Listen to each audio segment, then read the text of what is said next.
Now, y'all already know what time it is. What the hell? It is time for the mess, so let's get into it, y'all.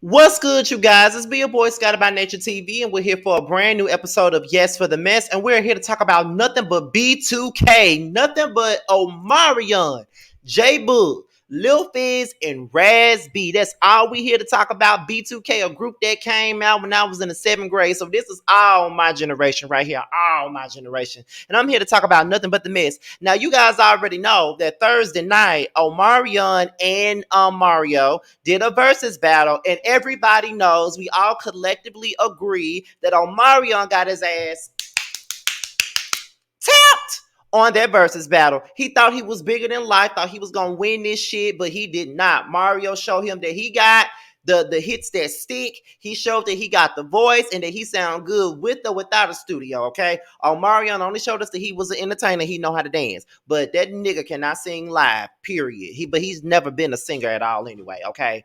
But everybody has been getting on O'Melon's ass, okay? Everybody been getting on him. He been getting drugged all across social media, from Twitter to Instagram to TikTok. Everybody been dragging on Mario because this was like a complete defeat, okay? Mario took this shit, and this was the person that everybody was sleeping on. Nobody thought that Mario would come in and really take this shit the way that he did, but he really did come in and take it. He took it because he had less singles than Omarion, and he performed more deep cuts. Most of his set was deep cuts, and the audience knew what the deep cuts was. But because he sang so well, we didn't give a fuck if we remember the deep cuts or not. He could sing us through out of our draws, pretty much. He could sing us out of our draws. Omarion couldn't do nothing but give us a couple of dance moves and call it a damn day. That's all he knew how to do. Period. Okay. So it's just like people been dragging on Omarion because he straight up lost that fucking battle. That's just what it is. He straight up lost that battle. And it's just that he don't know how to take the fact that he lost that fucking battle. That's really the truth. He lost that battle and everybody's dragging him for it. So amongst all the people that's been being petty with this man, his former group members were also in the comments basically saying it started with Little Fizzle Pop, Tiny Fizzle Pop. He said, "You got served." Then J-Boog said, "You got served." And then Raz B said, "You got served."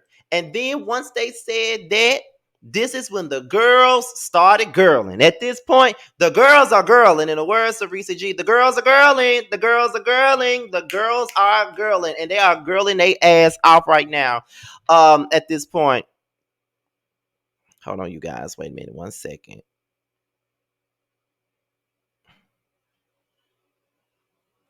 So it's like they're girling. And there's a lot that has to be said. So I know that after Omarion, well, no. I'm not even gonna go there. After they said what they said about Omarion, that's when Omarion came back with a post. You know, he went on Instagram. And this is what Omarion said. Now, Omarion said, "Peace, family. I had a photo shoot this morning for my Hello Beautiful magazine cover, so forgive me for being late to the party.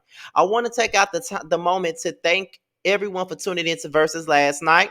Thank you to the Real Swiss Beats and Timberland for being trendsetters and providing this incredible platform for artists. I had a great time. Streams going up, by the way. Shout out to Mario Worldwide.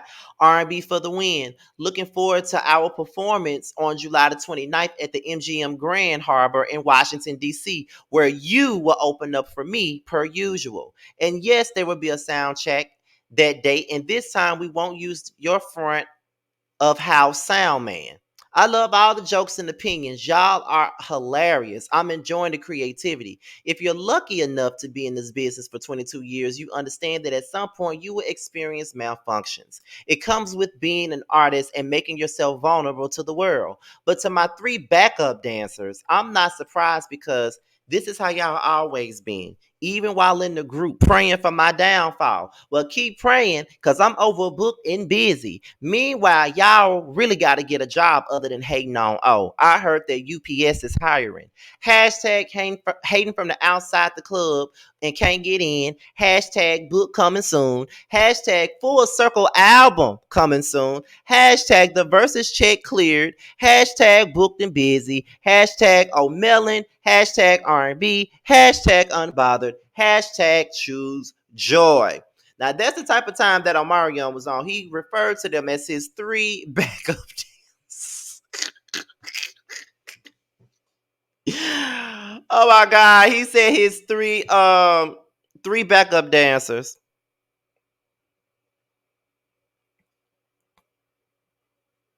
Hold on, you guys.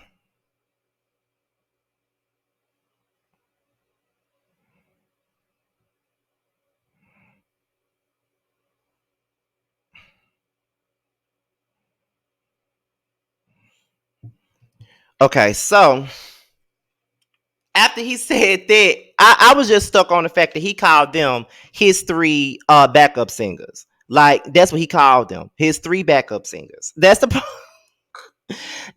part that I'm stuck on. His three backup singers. That's the part that I'm still stuck on right now. And so after he said that, J-Boog was pissed. Okay, now listen. I don't know why you pissed, because y'all did come for the man first. No lies. Did come for the man first. That's just the truth. Okay. So it was like he said, J-Boog said, okay, shit about to hit the fan. If you thought I was gonna let this nigga get away with that shit, y'all crazy. And then Lil Fizz commented and said, about to bust that boy Melon. Okay. So when you think about it, it's like, okay, y'all did start with him first, but now that he responded, now y'all want to get mad. Now I'm here for the mess. Don't not trust and believe me. I'm here for the mess. Don't get me wrong. I'm here for all of it. You know, I live for just a little bit of mess. That's why this the name of this segment is called Yes for the Mess, because I'm here for all of it. I'm here for it. But at this particular moment, you got to understand something here. J-Boog, y'all started with that man. Now he was already getting drug enough. Period. He was already getting drug enough. So it's like, why y'all even had to say anything? Why y'all even had to jump in this shit? Y'all already know that the shit between y'all is a bit much, and y'all just gotta figure that out. I'm just saying, y'all, it's just some shit. It's just some shit that I don't understand. It's like, if y'all don't fuck with the nigga, why y'all coming? Cause I wouldn't be coming on nothing involving somebody that I don't fool with. You know what I'm saying? And that's my thing. Y'all don't fool with the man, but y'all come in on something that got something to do with him. Now, yeah, he got smoked Thursday night. He did. But at the same point in time, that ain't for y'all to come in. Some shit you just gotta fall. You just gotta fall back on. And that was just something that y'all needed to fall back on. Now J-Boog then got mad and shit. He done got mad, which I'm here for it. Get mad so I can have something to talk about. Get mad. So everybody was confused because it's like, everybody was like, well, J-Boog and Omarion was still cool. J-Boog and Omarion was still cool. Like, how the fuck are they into it now? And I know that's what the fuck I thought. I thought they was cool, but apparently they're not. Okay, apparently they're not. So when it came down to the situation, J-Boog responded with a lengthy response. I'm telling you, it was very lengthy. I'm gonna put it on the screen, and I'm also gonna read it. It was literally 10 pages long on both the Shade Room and the Neighborhood Talk. Period. For all of that shit, J-Boog could have did a live. And I would have screen recorded that live if he was gonna do all this. Because he had a lot to get off of his chest. And I feel like he been waiting to say this shit and he didn't have the opportunity to, but he took this opportunity to get it off his chest. That's how it came across. Because J-Boog seems as though he's upset with Omarion because he felt like Omarion was flexing on him. So it's just like, once he said, call him his three backup dancers, it's like he had to go in and talk about the drama and all of this other stuff and how he was jealous of him and Lil Fizz and and he even told why the tour went to shit and how much of a trash ass nigga that Omarion really is. Now, Omarion is a Scorpio, and I know that sometimes y'all don't like to put zodiac signs into shit, but most Scorpio men are fucking trash. Let me just say that. Don't get offended. I'm just telling you what I've experienced in my own life. Scorpio men are fucking trash. I wouldn't be surprised. But however, we're going to get into what he had to say in regards to Omarion. Now, I'm going to read it on my phone because I can see it better, and I'm going to put it on the screen so y'all can read it. Hope don't nobody get mad at me for this because they don't like for me to, read shit verbatim, but this ain't no damn article. This is something that, that's on online. So just in case don't nobody else know about it, I'm gonna read for this one time. I'm gonna read this, okay? So let's get into what J-Boog had to say. This is what J-Boog said. He said, "It's sad when you see ones you grew up with, but also you grew up, turn out the way they do. The wise lead the future wizards, and I'll be that. The wise one. You shouldn't have been in a rush to skip class. Now you're a fifth year senior playing ball with a GPA of 2.3, barely passing. If this don't work, LOL. Remember the kids you clown for not having fashion? But at the award ceremony in school, they were the ones winning principals list on a roll. Yeah, you were cool then, but they were focused. That's probably going to be your boss in the future. It probably sucks to be a slave to something you gave your life to but never mastered. And now you stuck in this shit with no other options to be on top. And now your view is from the bottom looking up." Oh shit. Damn. Okay. "Looking up, admiring your spot you once held, not able to conquer it ever again. Time spent in a selfish mindset, not valuing the gems right next to you. Learning from nothing, earning no knowledge from the geniuses amongst you. At night, I know you wonder to yourself, what am I doing wrong? To not accept the blessing that was put into your life, a life that me and you know you were living. You were ungrateful. Fame is a hell of a drug. I know when we were together as a group, you wanted to be the most famous, aka the most favorite. But that wasn't the case. Cause see, Fizz and Boog were the favorites. And let me stop right there because that's facts. That's facts. That's facts. Growing up when B2K was hot, anytime I would hear someone talk about B2K, all the girls were always, if it wasn't Lil Fizz, it was J-Boog. And I used to, because I was a boy, I couldn't outright say that I loved B2K's music, but I outright love B2K's music. And my sister who grew up with me, she loved Lil Fizz and she loved J-Boog. She never said shit about Omarion, and she damn sure ain't never said shit about Raz B. It was always Fizz and J-Boog. So that's the fact right there. Boog and Fizz were definitely the favorites. Definitely the favorites. I had to stop there and tell y'all that because he was not telling no lies when he said that. And you couldn't understand that because you sung all the leads by old school group design. But the guy who only talked on the back and in interviews, me, and the other guy who rapped on our singles, Fizz, were getting more love than you. That's not my fault. But I never was mad that I could sing on your level, but never got a chance. I was just a young boy from Compton, happy to be a part of the group and out of my situation. I was always more of a talent than how I was used, but yet I'm still grateful. I was a part of a machine. Now, I do think that J-Boog had a better voice than Omarion. If you ever listen to some of their music, you could hear J-Boog in the backgrounds like completely. Like listen to Gots to Be. J-Boog is all over them backgrounds. Like if you ever listen to like the pre-chorus, it's like, tell me what's on your mind. Girl, we got lots of time. Through all the good times and bad times, I wanna be the gots to be in your life. That was J-Boog in the background. If you listen to Pandemonium, it's a song called One Kiss. J-Boog is all over the backgrounds. It's him singing the chorus. One kiss for all my trust. More kiss. No, one kiss for all my love. One kiss caused me to break. One kiss, I just hate it. One kiss, one kiss, one kiss. That's where I started feeling. One kiss felt so good, but I never should have had that kiss. You heard him on Girlfriend. I feel like if they really gave him the time of the day, you would see that he sung better than Omarion. I ain't just saying it, just be saying it. J-Boog really could sing. He had a great tone about him.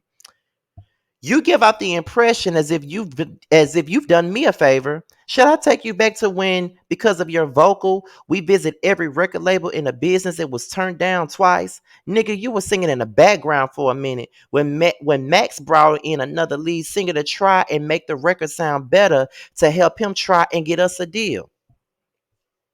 Oh shit. And when that and when that happened, who stood for you? We did. We went to management and said we rolling with we not bringing nobody else in, and we stood by your side when we were told if we didn't get a deal on our next meeting, we were getting dropped. Now let's think about those odds per the history of our other meetings. The thing we called B2K was never the Omarion show. It was more like a circus, and each guy brought a special attraction, and collectively it was fun to watch.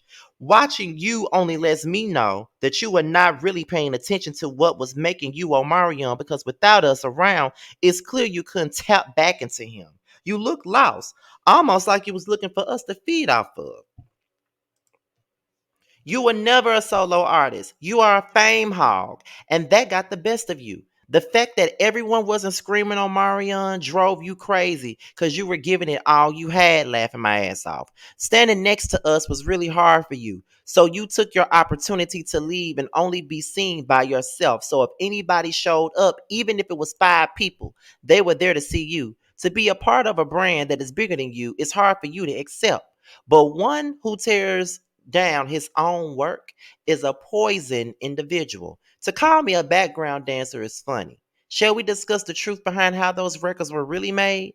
I was there, and you were not in the booth for a lot of the vocals. Oh, shit. That were put on those songs. From your lead vocal not fully being you, listen to that first album and you will hear Steve Russell in and out of those leads and the hooks the first album until I took over on the second album. Didn't I tell y'all? Didn't I tell y'all? J-Boog was all over those hooks on that second album. J-Boog was all over those hooks. Completely all over those hooks. I'm gonna listen to Pandemonium when I get ready to take a shower. But he was all over those hooks. No lies. I just said that. Me landing the lead on our second single, Fuck With You, because our first number one single, Bump, Bump, Bump, I sang the hook on it. And it brought attention to the label that the group was able to evolve. And Troy Taylor made the call to put me on the first verse of Girlfriend after I had already sang the hook earlier that day. Oop. It was written all over your face because me and Fizz talked about it that day at the session. I was already more loved in the group by the fans, and now I had a lead, and you knew it was a wrap for you. It didn't help that Fizz was most popular, and the label had already gave him a solo deal before you even had the conversation with them about one. Which I don't know why they gave Fizz a solo deal. Cause baby, I remember when he put out that first solo song and it didn't go no damn well. Didn't nobody want to hear Lil Fizz on no solo record. I'm just gonna be real. Nobody wanted to hear Lil Fizz on no damn solo record. We got to be honest about it because I'm like, why they gave him a solo record? Like, why? Like, why they gave him a solo record? Like, why?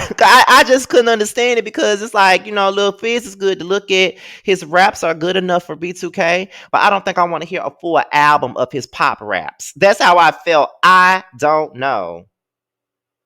I don't know. I don't know. I don't know. I don't know. But yeah, I don't know why the hell they gave him a solo deal, but they probably did that simply because he was one of the most popular guys in the group. So that makes sense as to why they gave him a solo deal, if you will. Okay, so I give them that.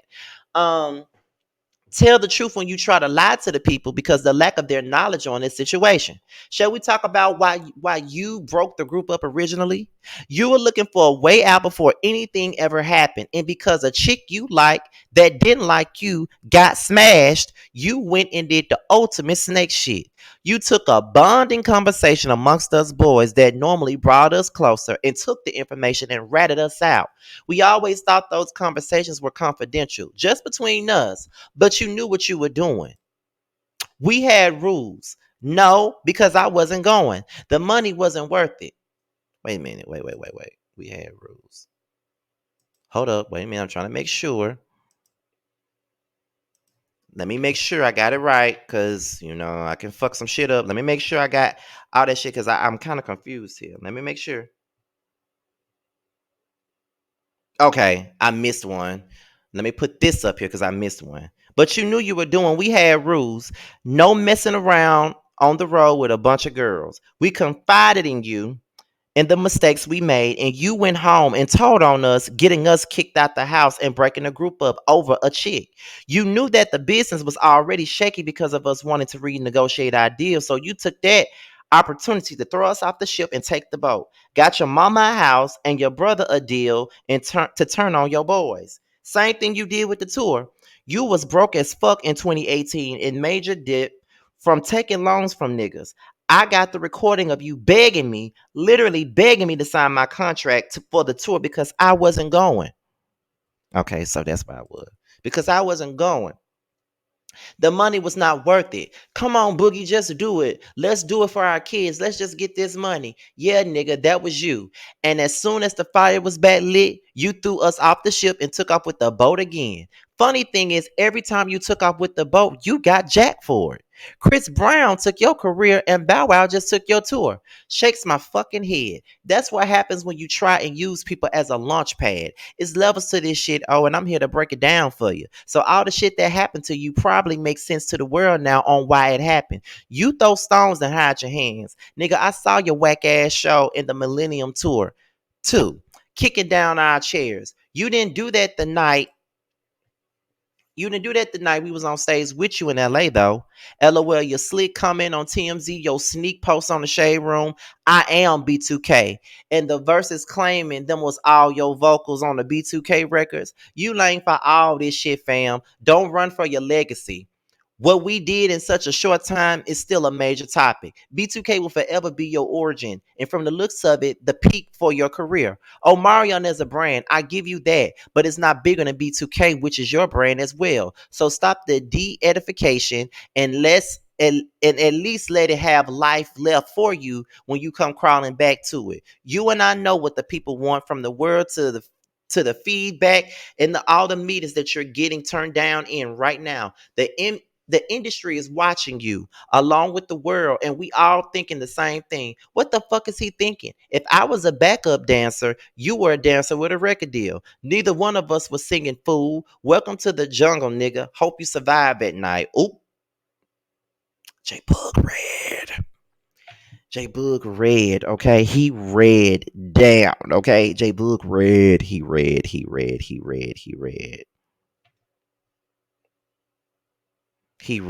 J-Boog read. Now, not only did J-Boog come with a little bit of shit, Raz B came with a little bit of tea too. Okay.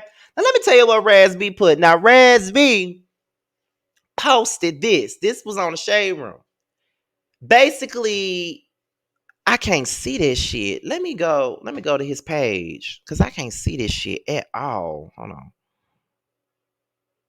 Is it still on Raspy's page? No, it's not. So let me go to the Shade Room, because I can't see this shit for worth a damn. As a matter of fact, I don't have to do that. I screenshot it. Okay. So Raz B posted this, and it's basically the B2K trademark and how he was kicked out the group. So Raz B posted it and tagged Omarion and said, Omarion, you been out the group, bruh. It's amazing how you think everybody fucking with you. Chris Brown didn't even come on your LA set. The industry talks, little man. And I'm like, bitch, this is a lot of tea. This is a lot of tea. This is a lot to unravel. This is a lot to unpack, honey. This is a lot. Now, I think that this is sad. I'm going to start off by saying that I think that this is sad. Number one, it is. I think that it's sad that they are fighting like this. They grew up together. They got money together. They were in this super group together. Everybody loved them together. And this is what happened. But like I said, Scorpio men are full of shit. Scorpio men are jealous. A lot of them are. I was friends with one. They're jealous as fuck. They're jealous hearted and hateful as fuck. When they see you doing good, they do things to try to make you feel bad. They don't like to celebrate you unless they're involved in it. Like that's the way they come across. I know it's just a sign, so don't even give me all that. I know it's just a sign. I'm just telling you what I've experienced. Scorpio men is full of it now. I'm gonna stick by that shit. They are. They are full of shit. Like they will try to take you down, honey. They will really try to take you down. But my thing about the situation is this here. It's like I don't know why they felt the need to do what they did. Like they did start this fight now. Like as much as this was some tea, this was a lot of tea. But they did start with Omarion first when they went on, you know, on Instagram and started saying that he got served. But what I'm starting to think is they were pissed about the remarks that he made while he was doing the verses. You know, he did say, well, those are all my vocals. You know, so why wouldn't they be my records? But J-Boog just said they wasn't all his vocals. And, you know, when you think about it, like I said, when you think about that Pandemonium album, J Boog was all over that motherfucking album. Little do any of y'all know he was all over those backgrounds. He was all over them. I can like you can clearly hear him. He was all over Bump Bum Bum. He was all over Girlfriend. He was all over One Kiss. He was all over Sleeping. He was all over a lot of those songs, period. And he had a better tone than Omarion. He had a better voice than Omarion. And you could hear it, even though the Girlfriend record was very, you know, his verse was pretty short on the Girlfriend record. But at the same point in time, you can still tell that he had a better tone and a better voice than Omarion. And a lot of the times, a lot of these lead singers, they don't get the lead because of their talent. They really get the lead because of the way they look and they feel like they can draw attention because of the way that they look. I mean, think about it. Think about Dreamgirls. You know, Effie had the voice. Dina had the look. Dina had the look for them to cross over, so to speak. She had the look. She had what they needed to go to another level. She had it. Her voice wasn't necessarily the strongest, but at the same point in time, you know what I'm saying? She had what they needed to get to where they needed to go. You know what I mean? She had what they needed. And so, and what I mean by she had what she needed. Well, what I mean by she had what they needed was the look. Sometimes it's mainly about the look and not about your vocal talent. Think about all these girls that's singing right now that can't sing a damn lick, but they look good. They got style. Think about these girls that can't rap word for damn, but they're able to make records and be popular. Carisha. She can't rap. She's clearly not the rapper of City Girls. It's clearly JT. But at the same point in time, you know, she's cute. She has the personality, so people flock to Carisha. I personally like JT better, but everybody likes ghetto ass Carisha. But both of them ghetto and can't talk word for damn. But you get what I'm trying to say. Or some people would say, you know, it's just that's just the truth with a lot of bands, like girl bands, boy bands. There's some people that could really just like 3LW is a perfect example of how it's all about a look. Natari had the best voice out of all them girls in that group. The best one. The best voice. Adrian is a second, and we know that Keely can't sing worth a damn. But Natari had the best voice. I remember when 3LW first came out and I heard Keely, I'm getting a little tired of your broken promises. Like, I'm like, girl. And then I heard Adrian singing, but we didn't hear Natari singing. And my mama was like, that girl must can't sing. But then when they came out with Play It's Gonna Play, my mom said, well, why is she not the lead singer? And it goes that way sometimes.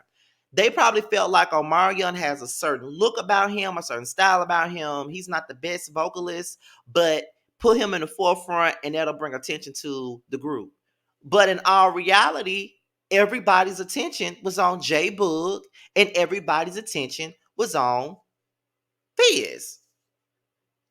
No one gave a fuck about Omarion like that. Like, he was the lead singer, true enough, but all the eyes was literally on J-Boog and Lil Fizz. I can attest to that. Cause even with me being in a closet, being gay, like I didn't give a fuck about Omarion. I wanted to look at fucking J-Boog.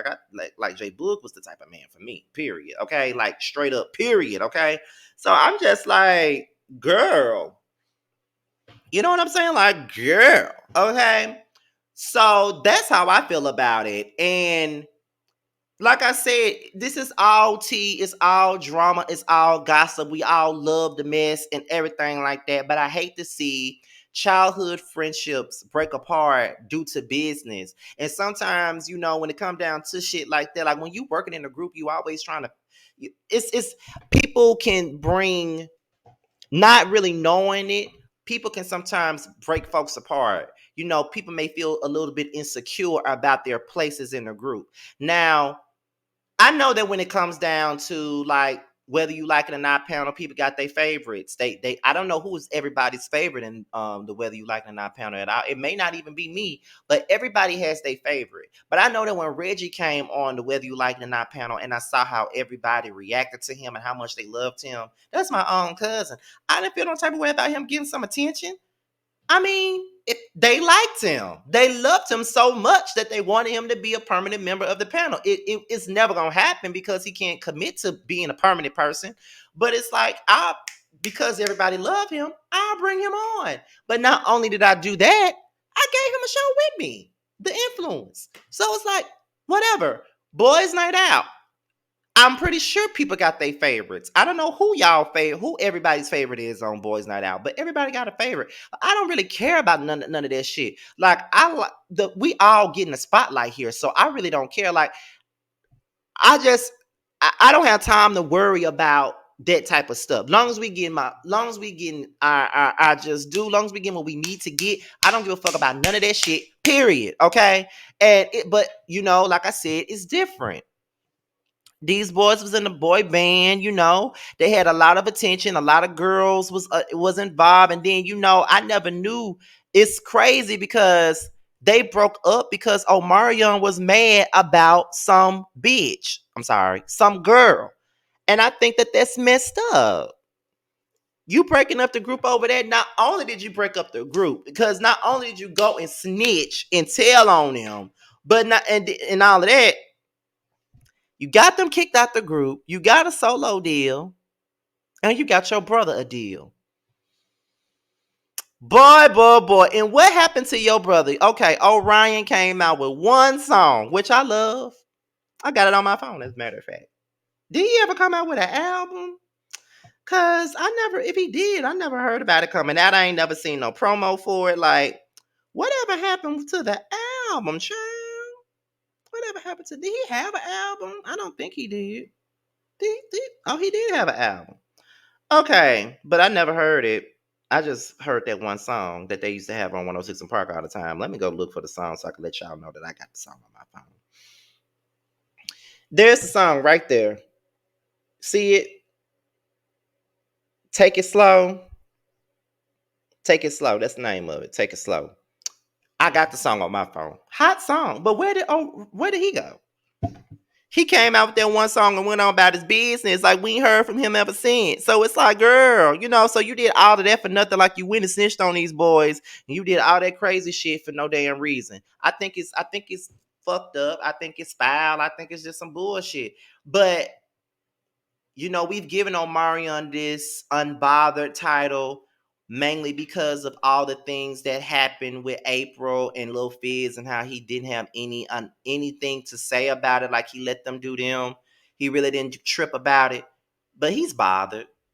Scorpios do make it seem like they ain't bothered by some shit, but they really be bothered. You know what I mean? Like, they really do be bothered in so many words. They be bothered as fuck, but they want to act like they not. But they be bothered. No lies. They really do be bothered. Period. That's how I feel about it. But y'all, I just want to know what y'all got to say about it. I can't wait to see the comments. I can't wait to see the comments, period. I can't wait to hear what y'all got to say about it because this is some tea right here. This is some real tea. This is some tea right here. I want to know what y'all got to say about it, period, okay? I want to know. So, With that being said, y'all, this be your boy Scotty by Nature TV. Be sure to like, rate, comment, subscribe, share this video, click on the notification bell so you can be notified when the video drops. Also, you can follow me on all forms of social media. My Twitter, my IG, and my TikTok will be down below in the description box, okay? With that being said, you guys, your boy's out of here. Until my next video, I will holla at you guys later. Peace out.